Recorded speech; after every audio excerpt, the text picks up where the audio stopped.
A. Je suis très heureux de vous retrouver pour un tout nouveau podcast pour parler de smartphone, une fois n'est pas coutume. Et aujourd'hui, je vais vous parler d'une gamme qui est très sympa, mais avant toute chose, on envoie un peu de musique. Bienvenue à tous dans Fréquence Gros, le podcast de Monsieur Gros, le podcast où vous faites menacer par un enfant. Abonne-toi au podcast de mon papa, sinon gare à toi. C'est ça, gare à toi, ça va très très mal se passer. Comment vous allez aujourd'hui? Vous allez bien? Tout se passe bien pour vous? Où est-ce que vous m'écoutez? Je suis curieux. Alors, comme on n'est pas sur YouTube, vous pouvez pas me laisser un petit commentaire en dessous de la vidéo. Non, ici dans le podcast, ce n'est pas possible. Mais vous pouvez toujours venir me rejoindre sur mes différents réseaux sociaux, que ce soit Twitter, Instagram, YouTube, bien évidemment. Je suis un peu partout. Je suis dans vos oreilles, je suis dans vos écrans, je suis Monsieur Gros.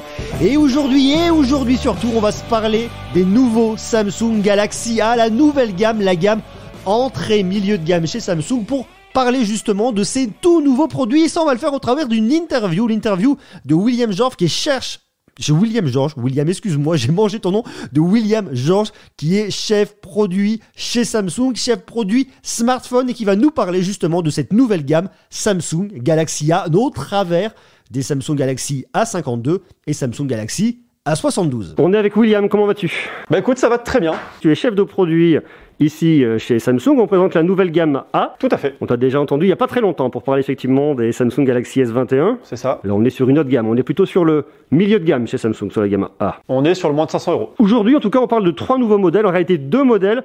A52, A52 5G et le A72. Tu peux m'expliquer un petit peu ce qu'ils vont nous raconter, ces smartphones? L'idée, ça va être de proposer des smartphones qui sont très polyvalents et qui sont excellents pour un prix inférieur à 500 €.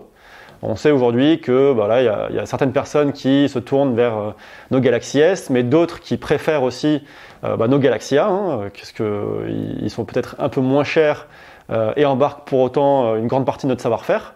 Et l'idée, c'est avec ces produits-là, de proposer un super rapport qualité-prix, notamment avec le A52 5G qui vient proposer de la 5G et une fiche technique hyper musclée sous les 500 €. C'est un peu le fer de lance, ce A52 5G, en fait, si je comprends bien. C'est exactement ça. On a commencé sur les Galaxy A depuis janvier à sortir plusieurs produits. Ouais. Le Galaxy A12, le Galaxy A02s, les Galaxy A32.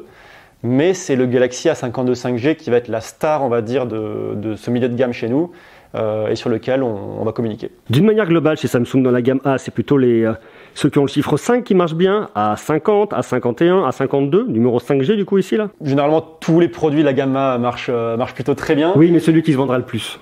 Je peux pas te dire non plus lequel se vendra le plus. Pour autant, dans ce que je peux te dire, c'est qu'historiquement, un Galaxy A51 l'an dernier ou un Galaxy A50 l'année d'avant marche très très bien parce qu'effectivement, c'est la recherche du bon rapport qualité-prix. Et d'un smartphone qui embarque tout le savoir-faire de Samsung sous les 500 €. Pourquoi est-ce qu'on n'a pas de A72 5G? Ce qu'il faut savoir, c'est que c'est déjà des lancements qui se font au niveau mondial. C'est pour ça qu'on propose un A52 qui est en 4G, un A52 qui est en 5G et un A72 qui est en 4G. Parce qu'il y a des marchés qui ne sont pas encore équipés de la 5G, donc il n'y aura pas forcément de A52 5G chez eux, alors qu'il arrive chez nous. Sur la partie 5G, la décision a été prise de se concentrer à fond sur le A52, qui va être le produit sur lequel vraiment on va concentrer nos efforts sur la 5G. Je comprends ce que tu me dis, mais ça me paraît surprenant. Tu vois, je m'étais dit qu'avec les Samsung Galaxy S21, ça y est, on avait tourné la page de la 4G chez Samsung, et je m'attendais à retrouver peut-être de la 4G sur les produits les moins chers. On est sur du milieu de gamme, on n'est pas sur le produit moins cher. Pourquoi se retrouver encore avec des smartphones 5G et avoir cette distinction comme on l'avait sur les Galaxy S20 l'année dernière, modèle 4G et 5G? C'est marrant de le retrouver sur le A52, ça par exemple. Ouais, alors c'est aussi le cas sur le A32, où il y a un modèle 4G et un modèle 5G. Ce qu'il faut savoir, c'est que les prix des produits sont différents. Pas tellement. Si je prends l'exemple du A52 et du A52 5G, aujourd'hui, un A52 va être un prix d'environ 70 € inférieur à celui du Galaxy A52 5G.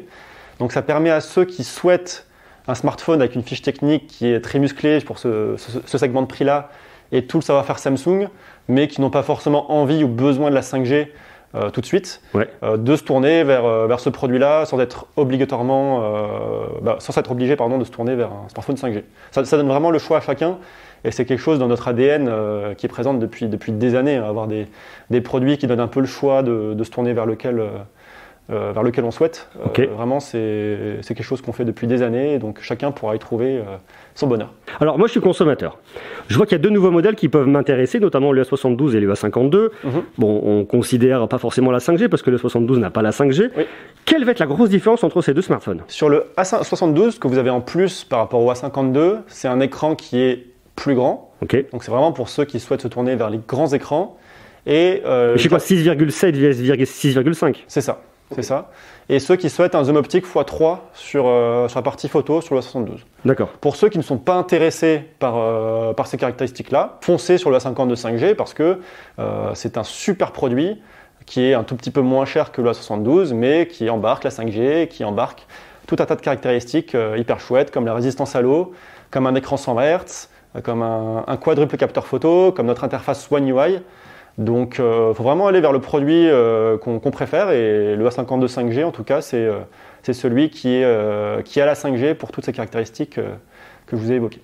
Et ces smartphones-là, si on devait les comparer par rapport au... il y a tellement de modèles, je finis par m'y perdre, tu vois, par rapport au S20 FE. Le S20 FE qu'on continue à voir et continue à apparaître à votre catalogue aujourd'hui, qui est le bon rapport qui a été pris dans la gamme S. Clairement, aujourd'hui, par rapport à ces deux nouveaux modèles. Comment ils viennent trouver leur place en fait? Alors le S20 FE, il a une différence qui se fait autour de deux caractéristiques majeures. La première, c'est l'offre photo et vidéo, qui est plus aboutie sur le S20 FE parce qu'on a un capteur qui est plus grand, parce qu'on a un produit qui va faire des meilleures photos en basse lumière notamment, des vidéos qui seront de meilleure qualité. Je ne vais pas aller dans tous les détails du S20 FE maintenant, mais une offre photo et vidéo qui est mieux fournie.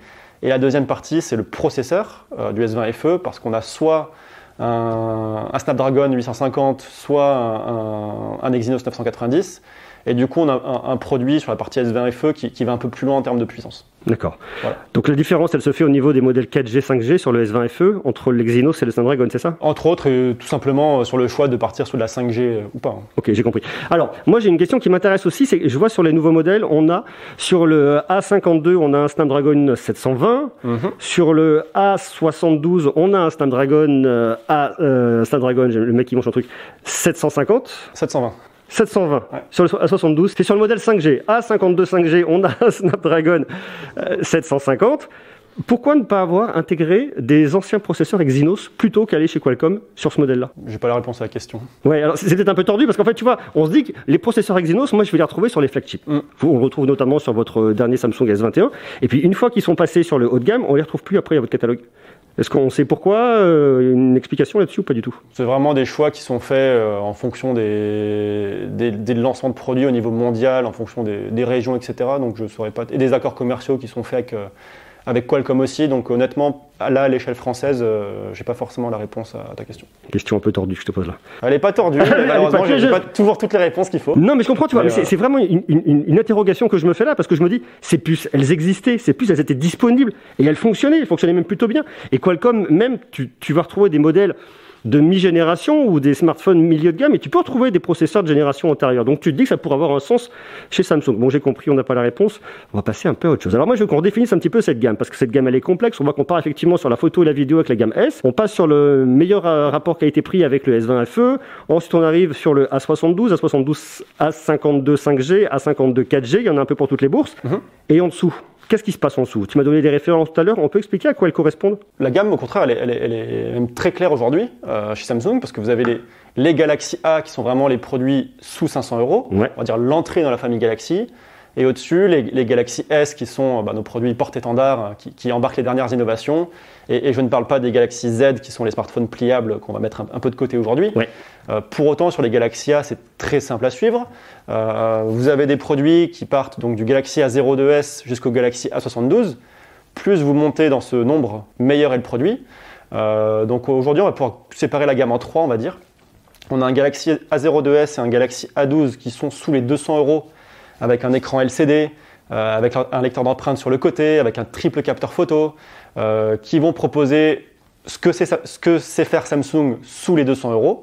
Donc un excellent rapport qualité-prix, mais avec un écran LCD notamment. Au-dessus, vous avez les A32 4G et A32 5G, qui eux vont un peu plus loin parce que l'offre photo est mieux fournie, parce qu'on va passer sur du Super AMOLED notamment sur le A32, et ce type de choses, donc un produit qui monte en gamme. Et quand vous allez un petit peu plus haut, sur les A52 et A72, là vous avez non seulement un écran Super AMOLED et une offre photo qui est mieux fournie, mais voilà, tout un tas de choses en plus, comme la charge 25 watts dont j'ai parlé, la compatibilité avec le Xbox Game Pass dont on a parlé tout à l'heure, des haut-parleurs stéréo, et ce type de choses qui viennent, on va dire, muscler la fiche technique et qui en font la résistance à l'eau, quelque chose qui est très important sur ces... C'est quelque chose d'important à mettre sur le A52 et l'A72, cette résistance à l'eau. C'est quelque chose qui manquait jusqu'à présent?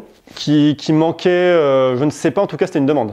D'accord, vous aviez la demande, vous la ressentiez vous? Ouais, nous tous les ans on va remonter au siège ce qu'on voit un peu sur le marché, les remontées des consommateurs, et clairement le fait d'avoir un produit qui est résistant à l'eau en dessous de 500 €, c'est quelque chose qui est demandé, donc on est très content de pouvoir le proposer.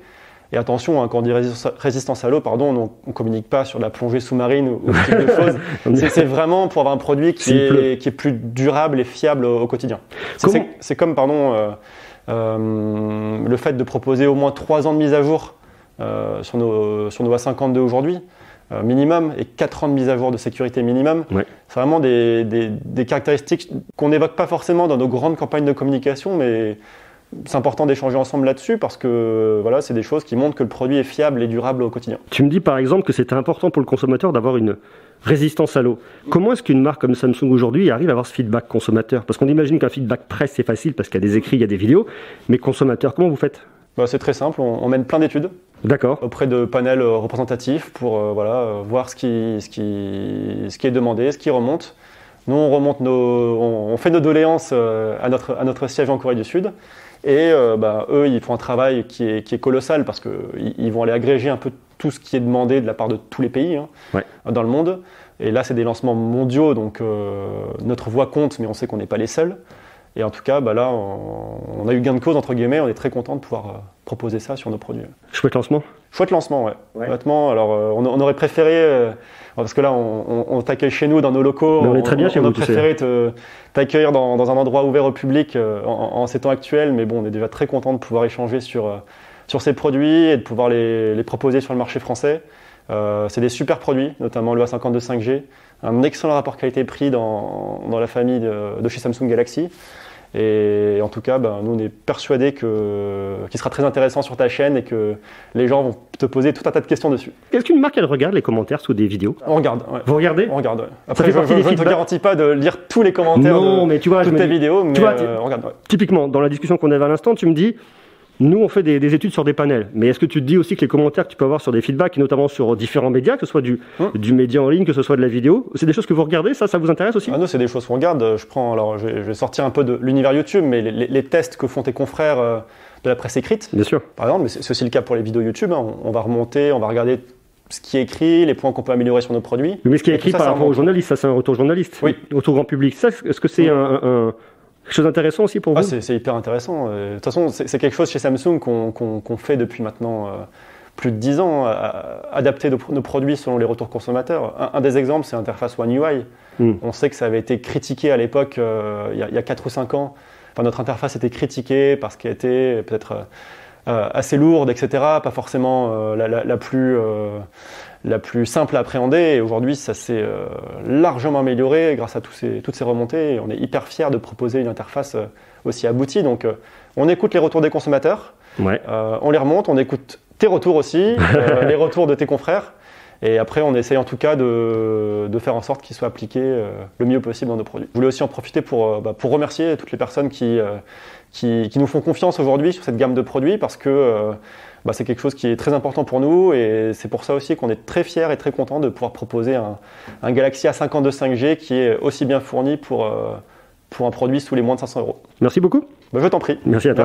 Merci à vous d'avoir suivi un tout nouveau numéro de Fréquence Greux. J'espère que ça vous aura plu, que ça vous aura intéressé. En tout cas, moi j'ai trouvé ça vraiment passionnant de pouvoir comprendre, en tout cas une fois de plus, la stratégie de Samsung dans l'entrée milieu de gamme avec ses nouveaux produits Samsung Galaxy A52, Samsung Galaxy A72. Bien évidemment, on continuera à parler de Samsung tout au long de l'année. On se reverra cet été pour parler notamment de la gamme de Galaxy Note, le stylet, la productivité, tout ça bien évidemment. On en parlera un petit peu plus tard. Et d'ici là, j'ai un message très important pour vous. C'est bon, tu t'es abonné? J'espère que tu t'es abonné, je vous embrasse, prenez soin de vous et à très bientôt pour Fréquence Greux, le podcast de Monsieur Greux.